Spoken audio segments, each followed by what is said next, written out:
Hey everybody, and Tony here with a review of not just one, not just two, but three Roberto Alagna holiday albums. And those are the Christmas album, which was released on November 22, 2000, Credo, El Sacré, which was released on November 27, 2007, and Noel, which was released on November 27, 2015. The conductors were Robin Smith, along with the London Symphony Orchestra, the New London Children's Chorus, and the Choir of St. John's, Michel Plasson, along with the Chœur et Orchestre de Capitole de Toulouse, and Gérard Bernard, along with the Orchestre Simonton and the Tiffin Choir. Now, what more can I say about Roberto Alagna that hasn't been said already? I love him to bits, not only as a singer, but as a complete performer. Yes, he does have his flaws, and whatever flaws he has, yes, they cannot always be ignored, but the positives of his charisma, his overall charm, and his overall dedication more than outweigh the negatives he has. He definitely is one of my most favorite singers of all time because of just how committed he is.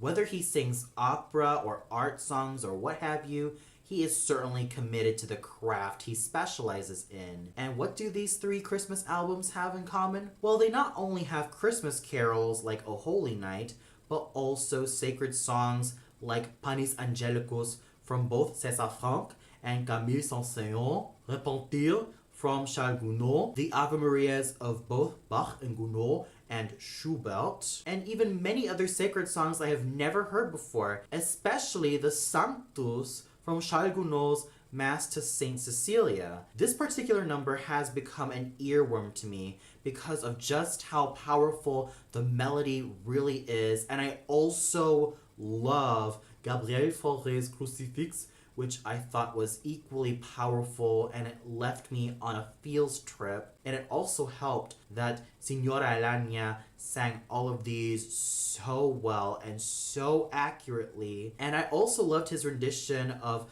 Gentil Père Noël, a very charming French Christmas song which Signora Alagna sang with such abandon and, of course, an overall great tone. When listening to all of these three albums, I couldn't really decide which one was the best one.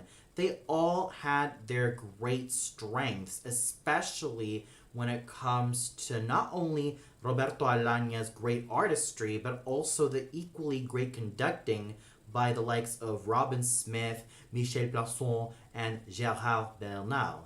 These three conductors managed to do a very fine job not only leading the orchestra and chorus, but also bringing out certain nuances within Signora Alagna in everything that he sings, and the results are phenomenal from beginning to end. So overall, if you are a Roberto Alagna fan, then I definitely recommend all of these three albums. Yes, at times they may seem like a rehash from one album to the other, but regardless, I still have to say that these three holiday albums are a great package. With that said, I have to give the Christmas album a well-deserved rating of 4.5 out of 5 stars. Credo, El Sacré, a well-deserved rating of 5 out of 5 stars. And Noel, a rating of 4 out of 5 stars.